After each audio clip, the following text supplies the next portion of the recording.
D&J Precision Machines. Drew Pumphrey with a P. I thought it was a misprint. I saw that. I said, it's got to be Humphrey. Nope, with a P. But it's Pumphrey. Drew, welcome. How the heck are you? Welcome. Now, we're going to be talking some, racing stuff. That's what you do, racing.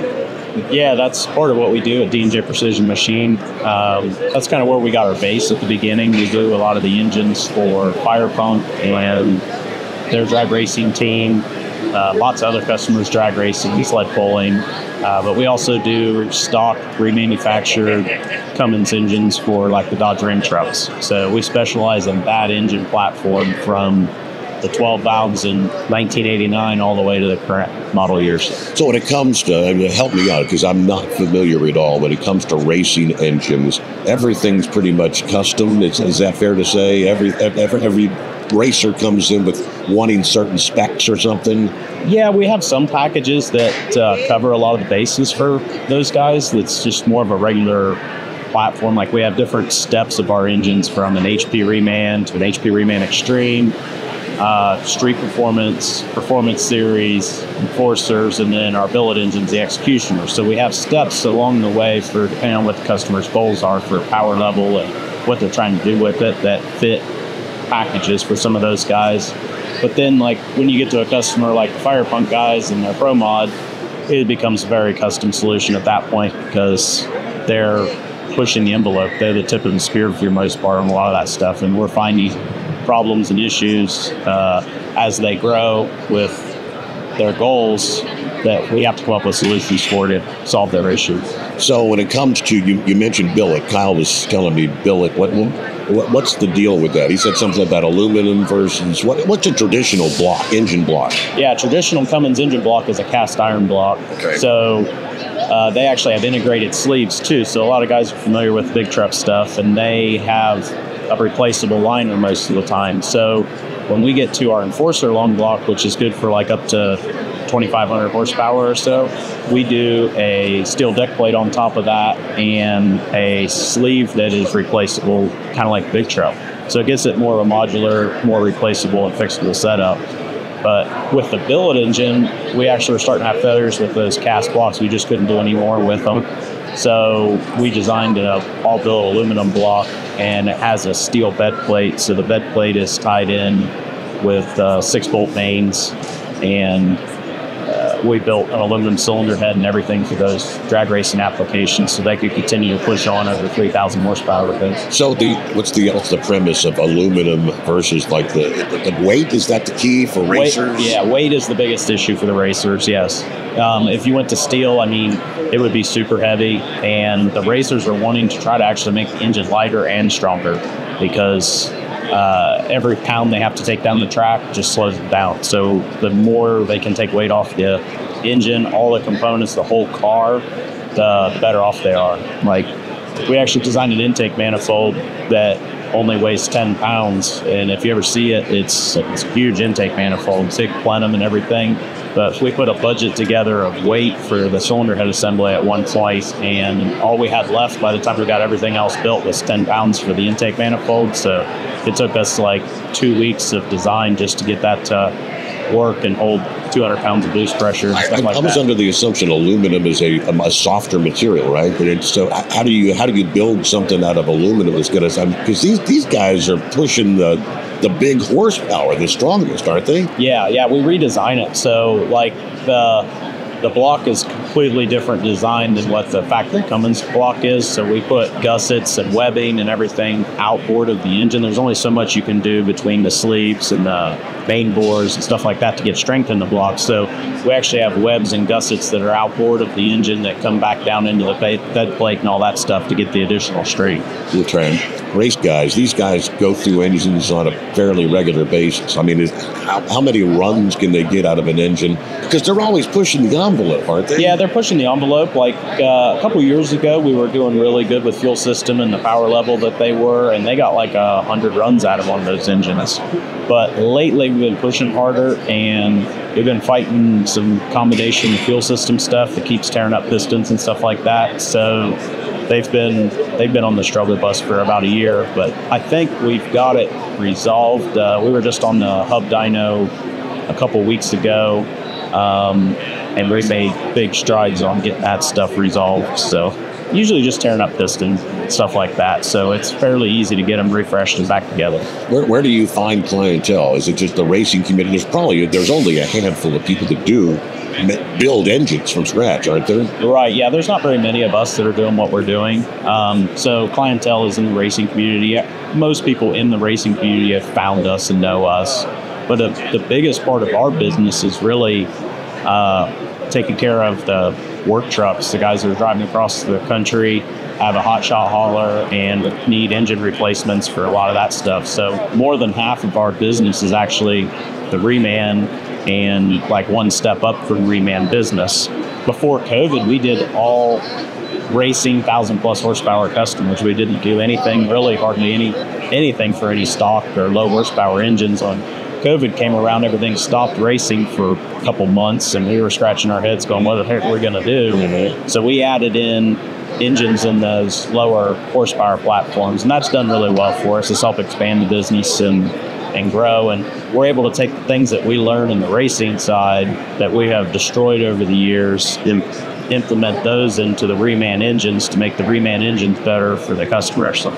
So what do you're building something new, you put it on the dyno, you're trying to get the most horsepower is what you're trying to do, right? Right. Yeah, like for Firepunk's goals, as of right now, their goal is really 3,500 to 3,800 horsepower, like on hub dyno, is where they think they need to be for the car to reach the goals that they want to get to. But like for sled pullers and stuff like that, a lot of times they're limited on a certain size turbocharger. So we're trying to get the most we possibly can out of that size turbo. So you got to get very efficient with the engine, very efficient with airflow, and very efficient with the fuel system, trying to get everything that can. Where in like Firepunk's drag racing situation, we can add whatever we want for turbos, whatever we want for fuel, however much nitrous we want. So it's actually easier to make the horsepower than those limited turbo classes are. Oh, we've got one of these big tractors here. I think that's a Pro Mod, I believe they call it. It's got 3 engines in it. Are those like custom built engines? Yeah, those are custom built. That's like an alcohol setup behind us, supercharged. So it's kind of like what's in like a Top Fuel car or a funny car is what the engines are behind us. Okay. So different than diesel drag racing and the diesel sled pulling, but still the same concept. I mean, you're pulling a sled down the track. Look, do you deal with all straight line racers, or do you? No, we do sled pulling and racing. And then you ever deal with any of like the late model dirt cars or anything like that? No, we haven't had anybody do anything circle track wise. We've had some guys do monster trucks. Like we put diesels in monster trucks, or our engines in monster truck. That was a pretty fun project. So you're only working with diesel engines, right? Yeah, so all those circle track guys are all they're not running diesel. Yeah, most of those guys are all running gas stuff. Yeah.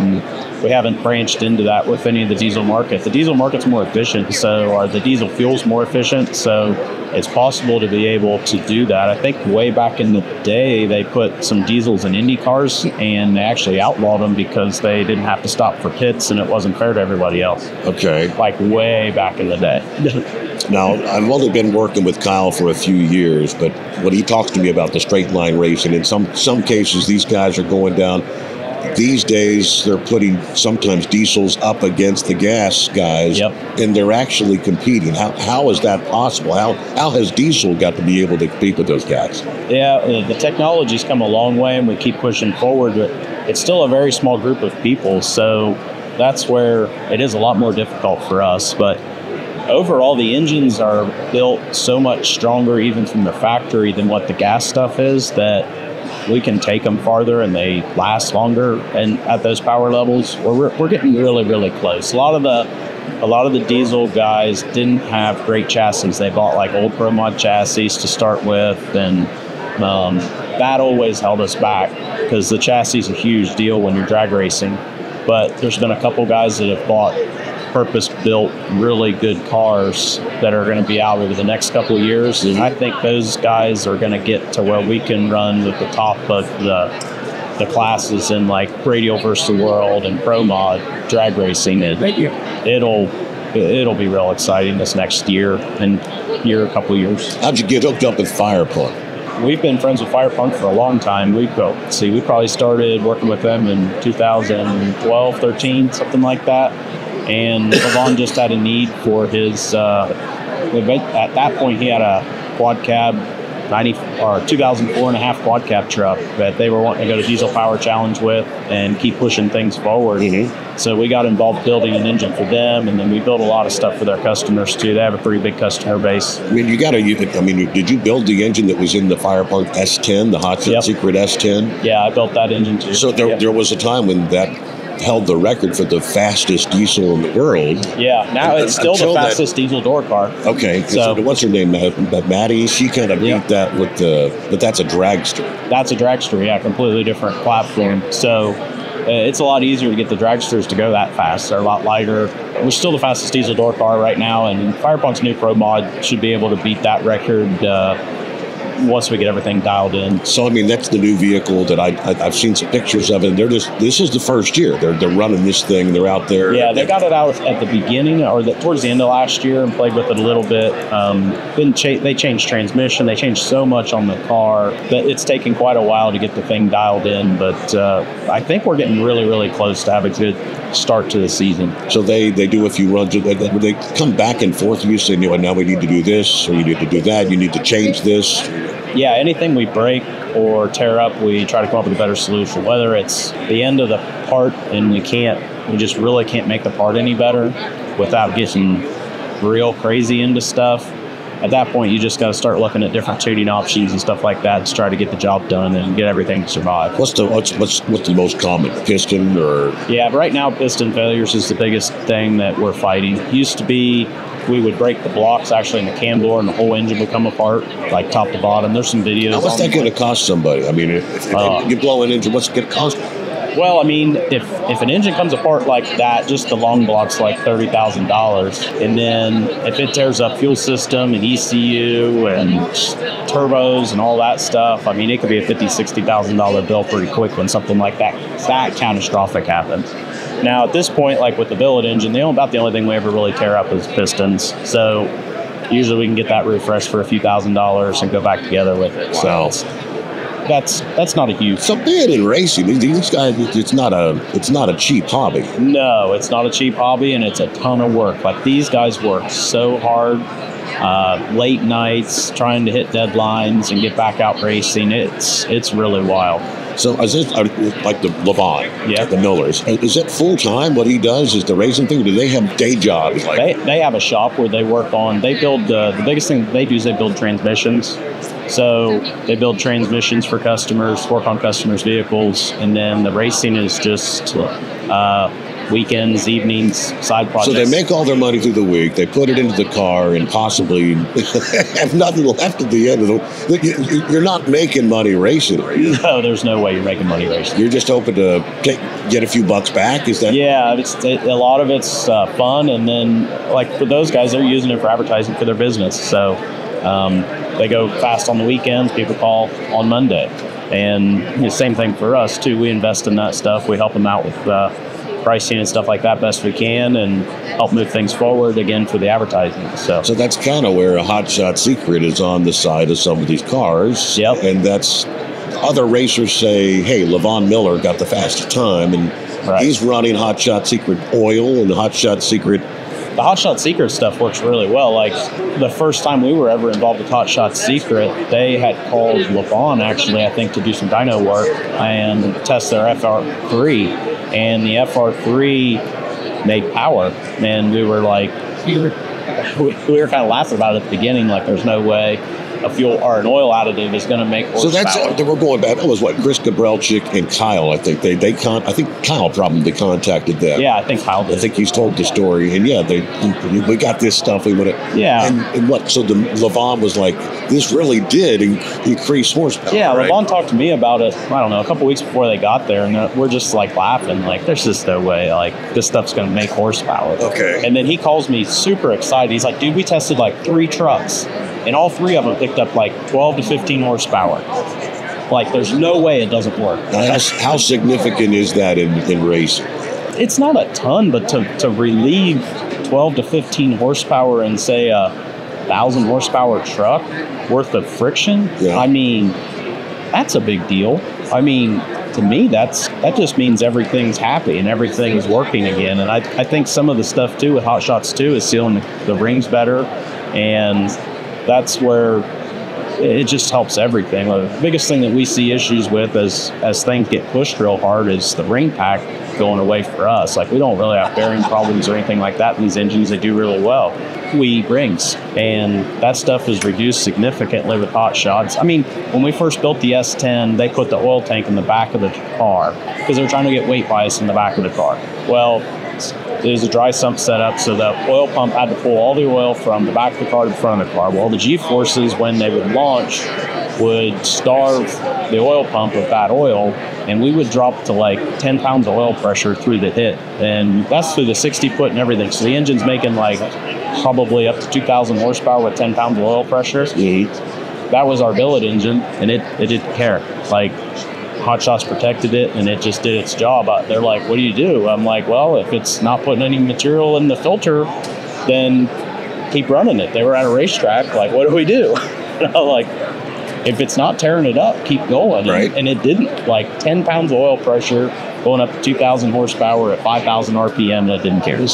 How about that? Yeah.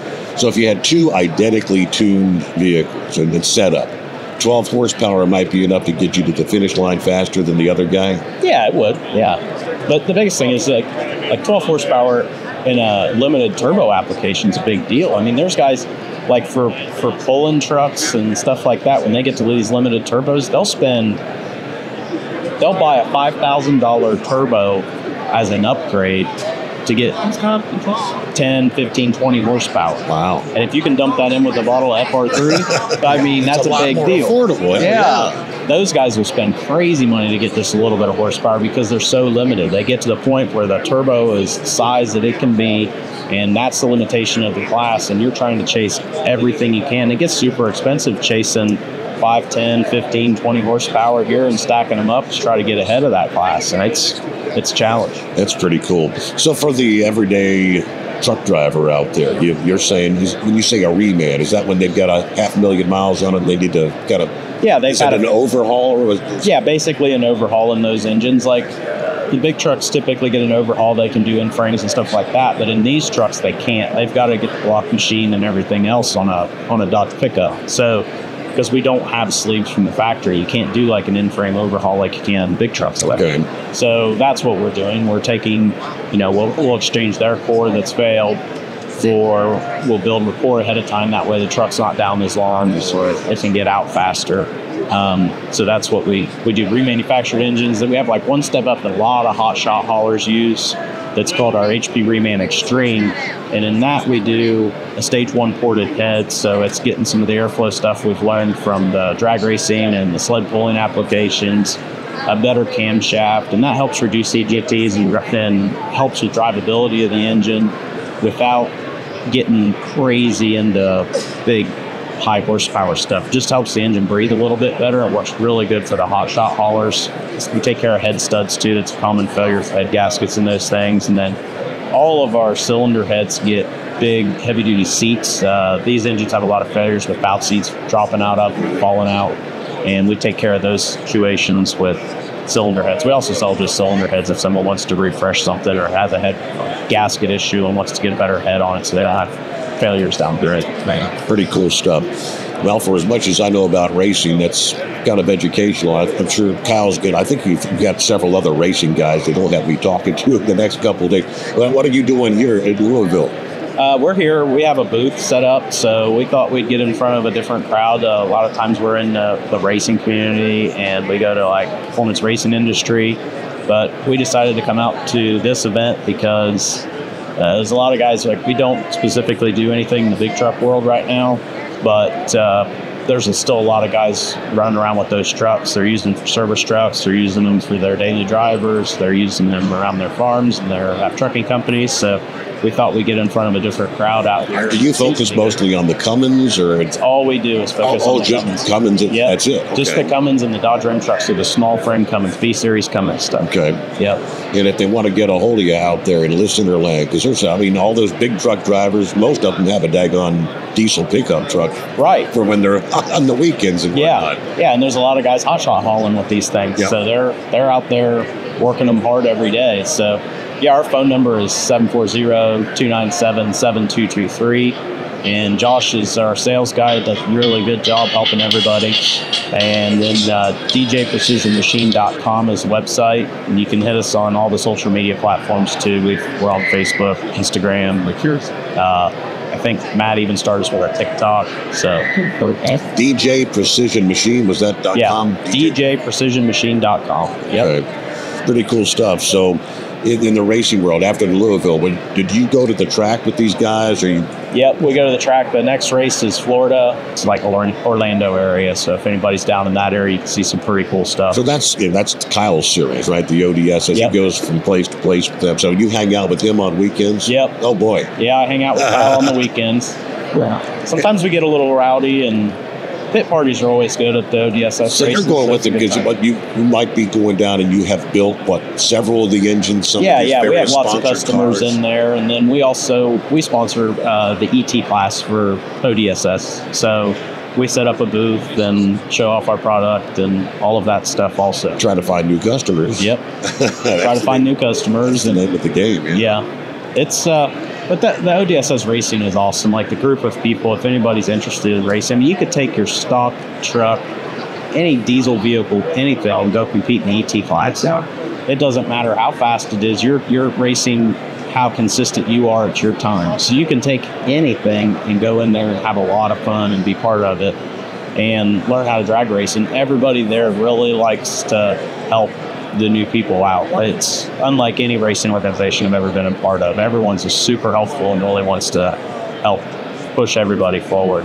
So it's kind of the beginning of a new season right now. They've only been a couple races, right? Right. Yeah, they haven't this April.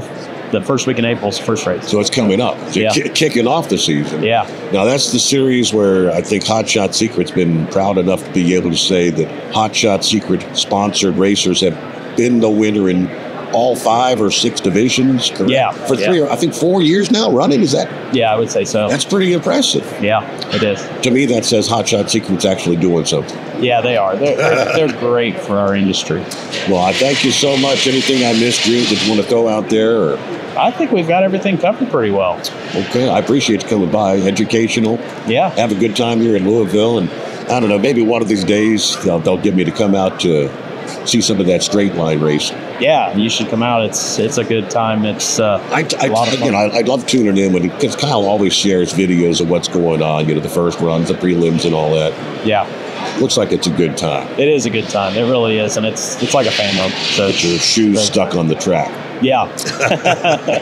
All right, we'll return after this. Drew, thank you so much. DNJPrecisionMachine.com if you want to learn more.